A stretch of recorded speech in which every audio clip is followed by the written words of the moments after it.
I told someone the other day, I was like, I'm excited as to pay taxes, dude. Like, I don't have to look over my shoulder anymore. As you know, paradoxical as that sounds from anyone from the legacy market, like, I'm excited, dude. Like, I get to do this now. I don't care if I make like the bare minimum doing this. I get to wake up and expect to do that. Hey yo, we put free money where the mic is. He got it on lock like Rikers. Green rebates get you paid, so a lot of people like us. Money Talks Podcast, watch it on all your devices. Woo! Welcome back to the Money Talks Podcast. I'm here with Coda from Northern Frost 651. Yes, 651 is the area code of Minnesota, and it's actually my hotel room. And once I got my hotel room number, which was 651, I was like, I need to interview Coda, Northern Frost 651. He's gonna bring me a nuggie again. Yes, he is. You have a nuggie. You have a a strand called Halle Berry, and then something about boofing. Yeah, we love boofing. So we grew some super boof. Both those strains are from Blockhead Buds. If you're looking for good strains, look them up. Amazing breeder. Nice. Yeah. So where are you born and raised? Are you 651 through and through? Yes, I'm 651 raised. I was actually born way up north where I'm going to be opening my business. It's actually going to be both cultivation and a dispensary, which is really unique. Most people, the zoning, the city tells them, well, you can do both. You got to buy two buildings. And so little guys like me, like, you got to pick one and, just take it. So so you got two. Right, two in one building. That's amazing. Yeah.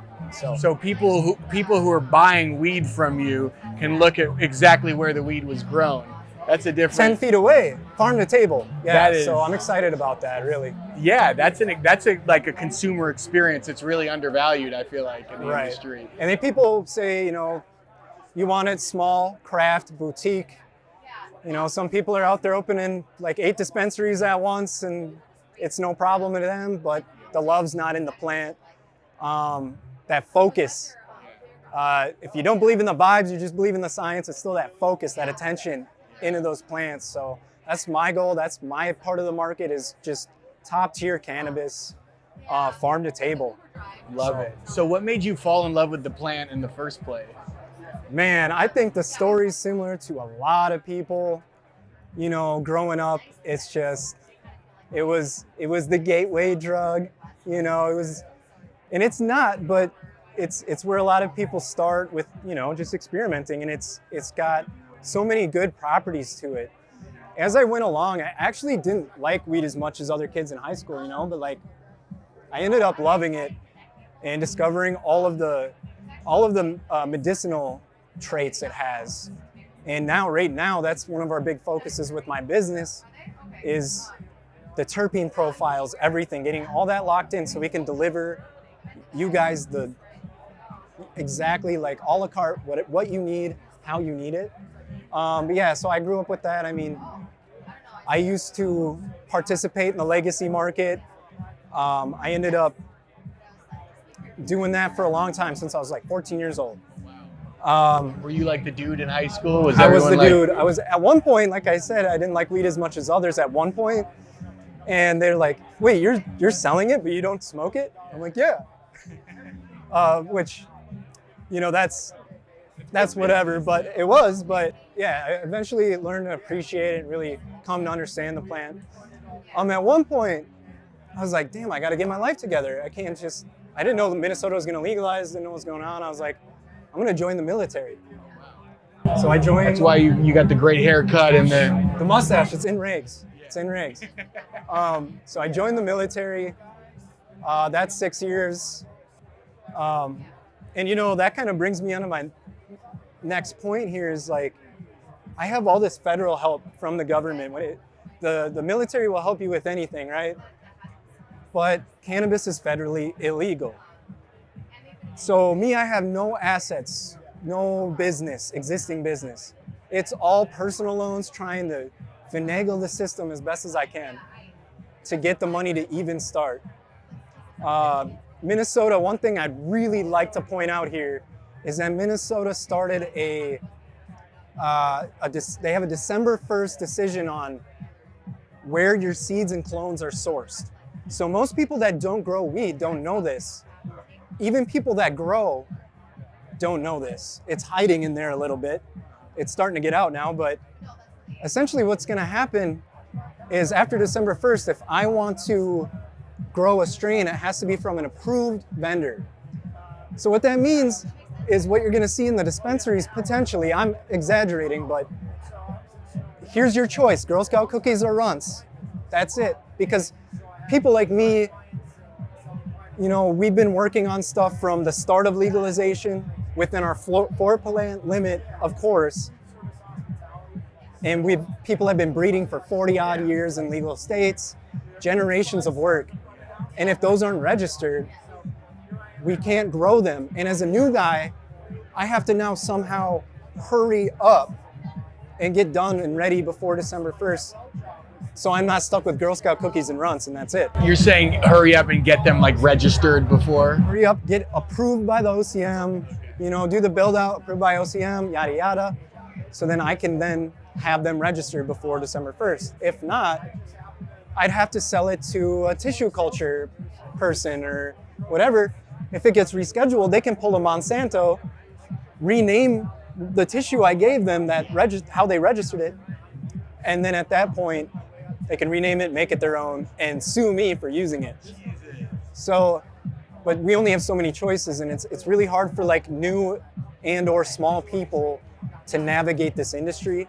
And Minnesota, I think, has it seems like the hardest market to navigate. Like you have to be an I've expert. Heard it's the most difficult, and it's really a big cock block, is what I'll call it. But they've also done really well on a lot of things. So I give them the benefit of the doubt. They're very open to learning from that. But you know, the tax. Let me tell you something about the legacy market from high school Coda. If Bobby sold an ounce for $300, but Coda sold an ounce for $150, I can sell 2 ounces in the same time it takes him to sell a gram because his price is so high. And Minnesota, that's not based off statistics or nothing when it comes to taxes and what revenue Minnesota is going to see. But I do believe there's some common sense in it. We can look at Missouri, has been great.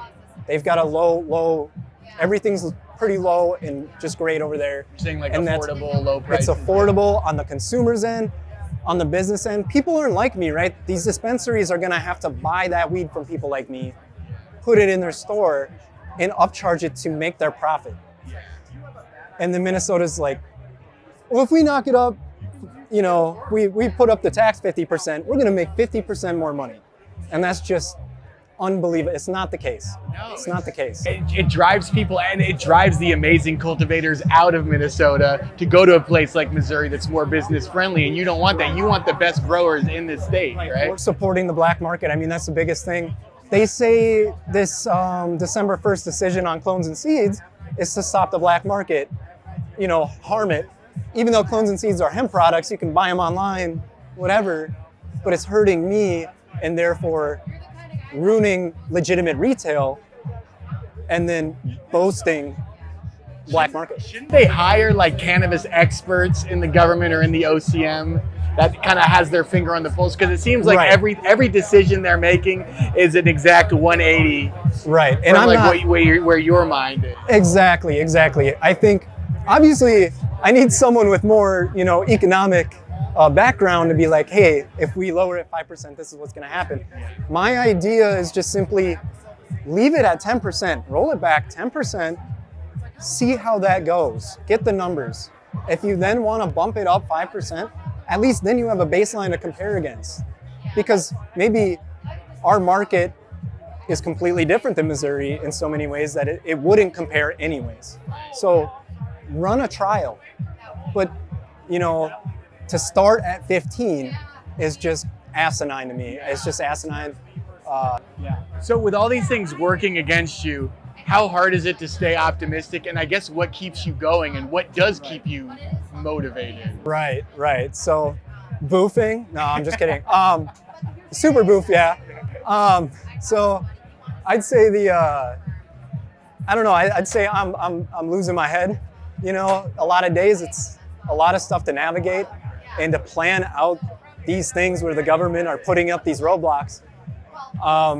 It's a challenge.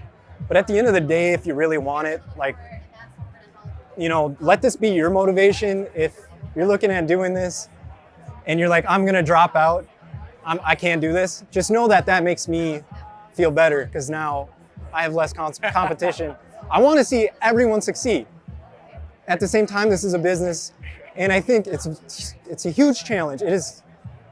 I got myself into a mess, you know, but messes can be undone. I'm always optimistic, I think, and you just got to be ready to navigate the challenges. Talk to people. Talk to Green Rebates.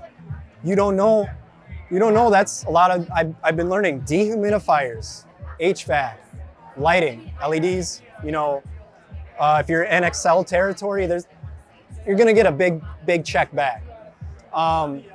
That takes a lot of strain off because I think the biggest problem with small people like me is the funding, right? I can't, even federally, like I can't leverage my house against it. It'd be a federal, like a mortgage and a loan and whatever. Nothing can do with that. It has to all be personal. So biggest issue is funding. Grow your product, show people your product. A lot of people will go to these events and say, you know, I'm a cultivator, but then where's your business card, right?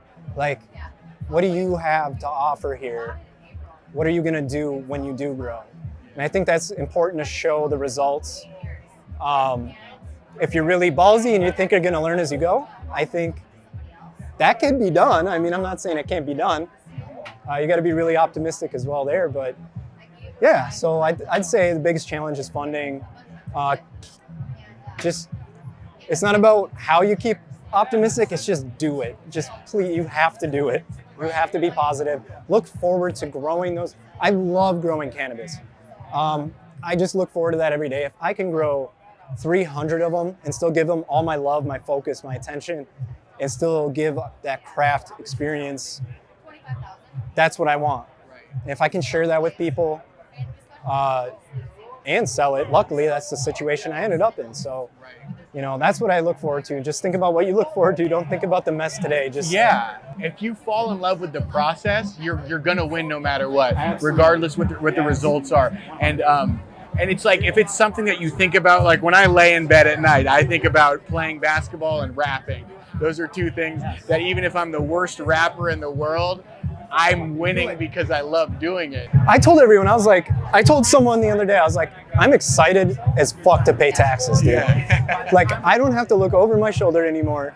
As you know, paradoxical as that sounds from anyone from the legacy market, like, I'm excited, dude. Like, I get to do this now. I don't care if I make like the bare minimum doing this. I get to wake up and expect to do that. Right.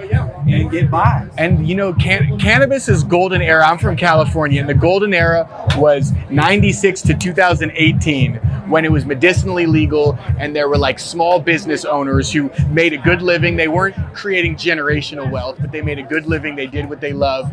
They bought houses, and the government they were kind of involved, but not too involved. You know, and if the Minnesota market, or if any market can just get to that, it seems like Minnesota's kind of there, where like small business owners can like feel like they're not living paycheck to paycheck, they're doing what they love, or having a harder job to do compared to the big guys, because they can't just buy in and pay people, you know, make these decisions for me, you know. So, and you know, I like to be a positive guy. I pointed out the negatives that Minnesota has done, as the government has done, because it's important to go over those 2 points for me and a lot of other growers and businesses I've heard from. But I think other than that, they've done a really good job. I think they really like weeded out. They've really shown who wants to be a player, who really cares about the plant. I mean, even in the licensing process, they cut out people that were just like sitting in the basement, hitting a dab, and they're like, I'm gonna start a dispensary, dude.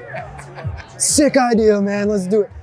Which that works sometimes, that's great. I love that attitude, but like, I'm glad they have, I think they have the bones there, and I think there's people that do listen. In my contact with OCM, I brought these issues up, and they have been responsive.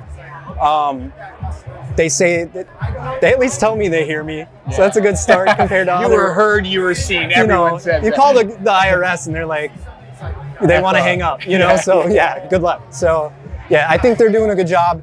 I think there's a lot to look forward to for our market. I think Minnesota just needs to keep learning from the other markets as we go, and just listen to the little guys more than anyone. I don't care if it cuts into your pockets. It doesn't matter. You're gonna boost the economy in so many ways, just helping out these little guys and getting it figured out. So, You're doing the right thing. That's Absolutely. Help the little guys. Yes. Man. Yes. Don't let a guy who's a millionaire who doesn't give a shit about the plant come in and ruin it for a guy like you. Yeah, come on. Look at me.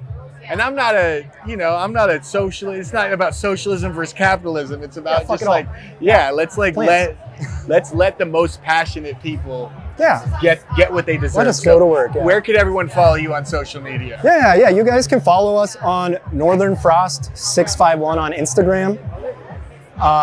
And right now, that's all we're doing right now. We're gonna get up on LinkedIn soon here, securing our building next week, hoping mid-January to be open. This will be up in Hibbing, Minnesota. So if you guys want to take a visit, he can attest to it. I got pretty great flower. Yeah, pretty amazing. I have some right here, and the Yeah. names of his cannabis is really cool too. If you like boofing, It's Northern triggering. Frost 651. Don't forget. Money Talks Podcast, watch it on all your devices. Woo!